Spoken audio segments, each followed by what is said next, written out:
So I am in the Badlands. It's about a 250-mile drive today.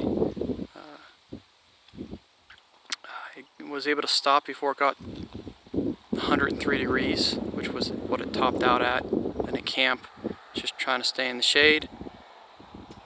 It's pretty cool, but not cold at all. It's the 8th,